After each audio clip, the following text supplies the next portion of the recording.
continent is often separated between sub-Saharan Africa and North Africa, and to think about the connections between these contexts, particularly as places like Mali and Senegal have very close relationships with Morocco. And then in addition, a historical text by a philosopher called Casey Anyiwanwu that I will talk about a little bit more. So the different texts are really quite representative of the specificities of each initiative and attempt to kind of engage with very specific direct concerns of each initiative. So for example, in Zimbanete, it looks a lot at the questions of land in relation to the historical land concerns of Zimbabwe and land restitution issues, and the fact that Zimbanete works very closely with agricultural practices and spiritual practices very much related to the land. This is a page from the section from Festival sur Niger, and reflects on perhaps a less spiritually oriented, but very much communal kind of African humanist positioning, using Bambara traditional African humanist concepts as the kind of five, 1, 2, 3, 4, 5, 6 framing notions of the work that they do. And really grounding the way that they think about artistic practice in these kinds of traditional perspectives. And as you can see from what each of these words kinds of references, is that each of these words is very much oriented towards very distinct socialities and relationalities, but is also very much about sort of individuals as part of a collective and a whole. And when we bring things like Zimbanete and Festival sur Niger together, we understand that whole as not just the human animal, but other animals and nature and spirituality and the land and all these other kinds of perspectives. And this is something that we see emerge throughout the project. This image comes from actually a photograph from Ketiosan. All of the drawings are done by an artist named Charity Atukunda from Kampala.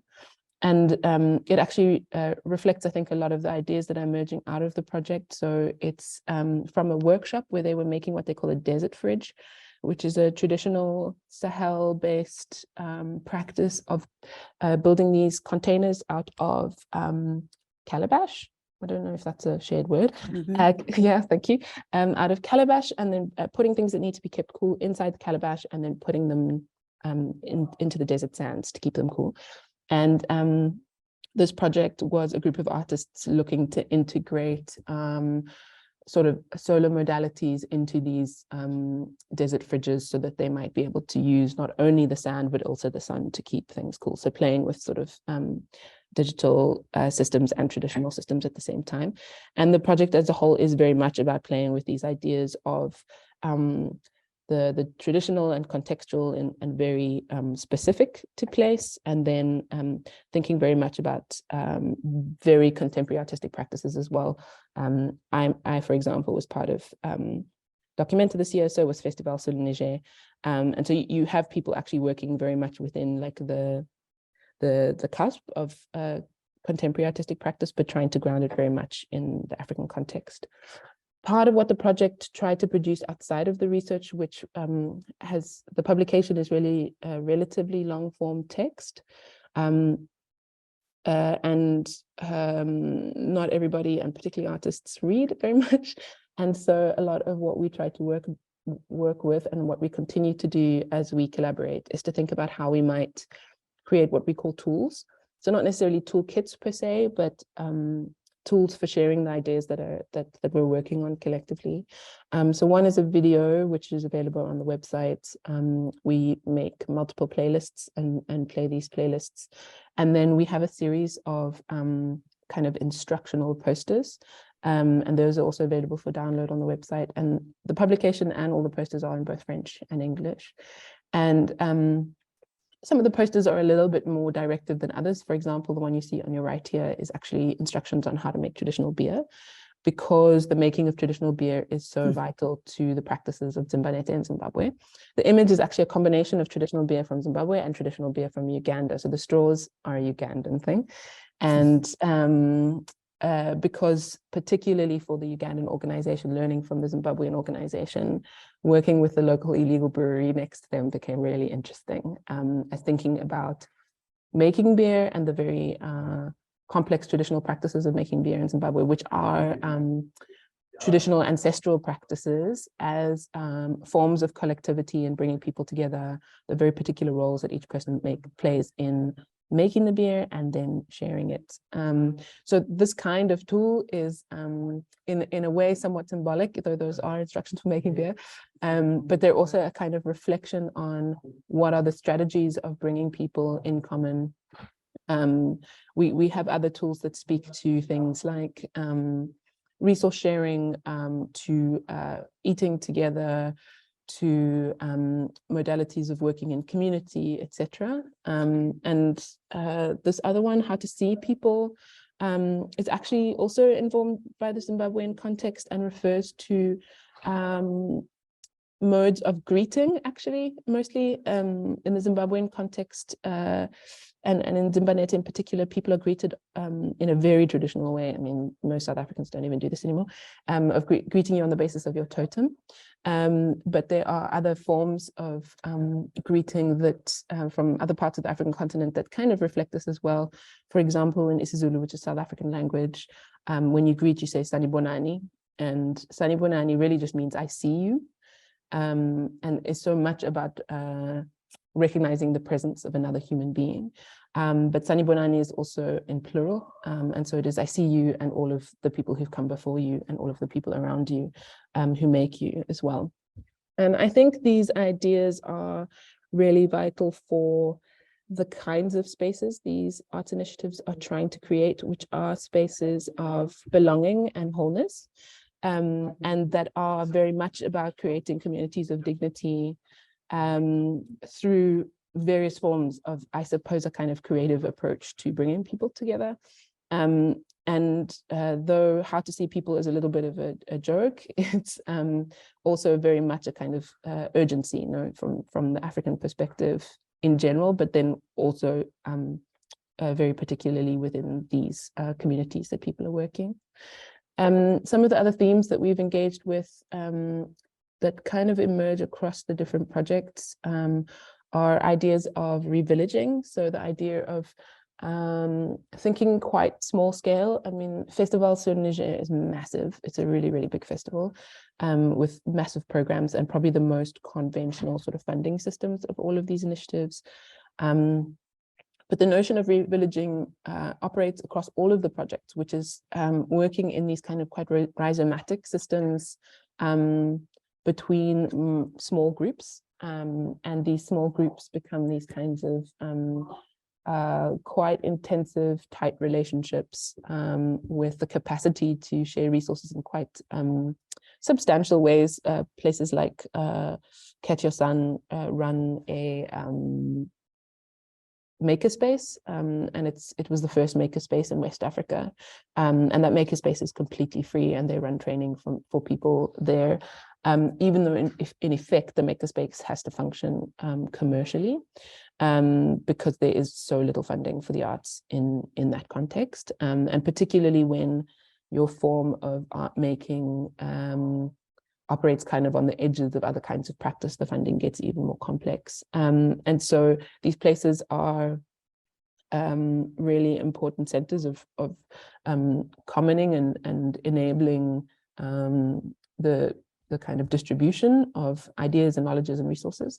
And they do that in quite small scale, but then in very networked ways. And so we've been thinking quite a lot about the work that's emerging from these initiatives is quite ecosystemic, in the sense that they recognize, for example, the production of food, the education of children, the space of children in organizing and particularly political environments, how much space is made for children, issues of the digital, and then issues of artistic practice, all as very much part of the same thing, and collectively connecting into how we might understand humans in their totality, and make place for humans in their totality. And this ecosystemic model, as I say, is done on this kind of quite sort of nodal, small scale mode with very focused in-depth engagement rather than sort of broad spectrum, thinner kind of engagement. And importantly, I think most of these initiatives are working both with profit and non-profit models, or not profit per se, because they're not making very much, but commercial. So Echilawuli, for example, is a commercial art center. It makes glass objects for sale, but it was created in a very, very low income neighborhood and is created as a space of education, sharing meals, bringing your children. It is a very communal space, even though it's commercial. And this distinction can be quite tricky also when trying to fundraise. So the last thing I wanted to sort of speak to is this text I mentioned, which is it's a historical text from the 1980s, so not super historic. But interesting in that it's one of very few texts that tries to think through kind of philosophies of African art traditions and contemporary practice. It's a little bit of a old school conventional philosophical text to some degree, and there are many parts of it that I think are quite essentializing. It's by a professor from Nigeria.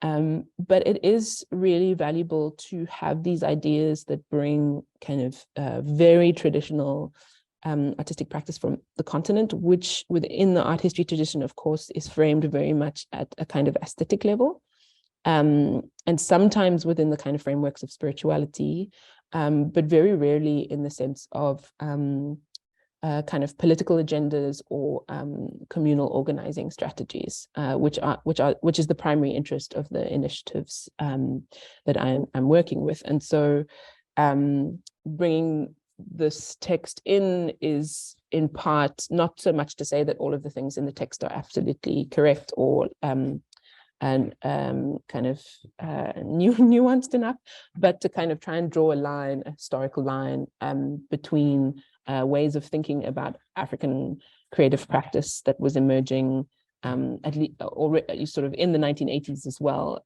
even though that it's not particularly established. And so it was important to try and bring that kind of arc of research thinking and the kind of role of the writer or the thinker in collaboration with art makers beyond just the kind of contemporary moment. And this is maybe a little bit of a particular African concern, because so much of the way that African contemporary art practice is being thought about is in the now and in the hyper-contemporary as the kind of sort of emerging field on the commercial scene internationally. And so drawing that historical line becomes really vital. And from this text, one of the core ideas that emerges is the idea of life force, sort of associated with African humanist philosophies, if we use this term, and notions of Ubuntu, which some of you might be familiar with, and thinking about life force across art forms, or like within artworks, life force within humans, and life forms within the natural as well. And this kind of circular process of life force within all forms of making and creativity, and the kind of relational social elements of artistic practice are kind of core to this text, and then core to our project as Common Life. Trying to think if I've left anything out specifically about the project, probably many things. But one of the ideas that I wanted to kind of introduce from this is that when I had first spoken to Stephen and Dipti, I had expressed some reservation as to the degree to which I work with artistic activism per se. And both of them said that I was worrying too much about these kinds of definitions. And part of my reservation was because this kind of work, which is the work that I am most committed to, doesn't operate necessarily in the space of activism outside of everyday living. So what you are seeing in these organizations is that bringing together your grandmother in conversation around ancestral practice with a child, which is really just a kind of everyday experience, or the kind of making space for traditional healing practices, right in a kind of traditionally built hut right next to a white cube gallery in your art space. These things are so sort of intertwined and intersected, and it's incredibly urgent political work, and therefore is certainly can be easily framed as activism, and yet is not necessarily a kind of action that is done, say, on the streets or acted specifically for external shift and change. And even as I try and create that differentiation, I know that differentiation doesn't make sense. But the idea of integral activism has kind of been something marching around my head since we all started in this conversation, which is just the idea that just the practice of being is in some way an activist positioning. And of course, there are many who think about these ideas, for example, from queer theory or crip theory, etc., that just staying alive can be a form of struggle and a form of resistance.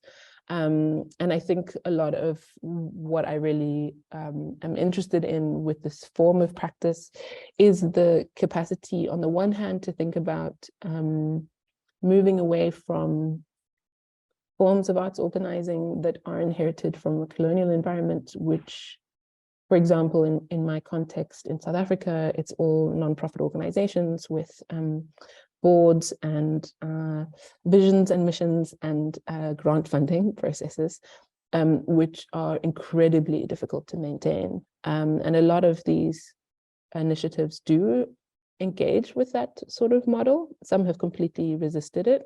Some do engage with that kind of model, but are constantly experimenting with what might be the other sources of sustenance for political art practice in their contexts. And that form of sustenance is very clearly sort of turning to their immediate communities, their immediate neighborhoods, as the places that hold them together. And that sort of working in this very grounded way becomes the kind of lifeblood of maintaining the work that they do. And so they are constantly responding to the needs of their immediate environment, and often working on challenges that are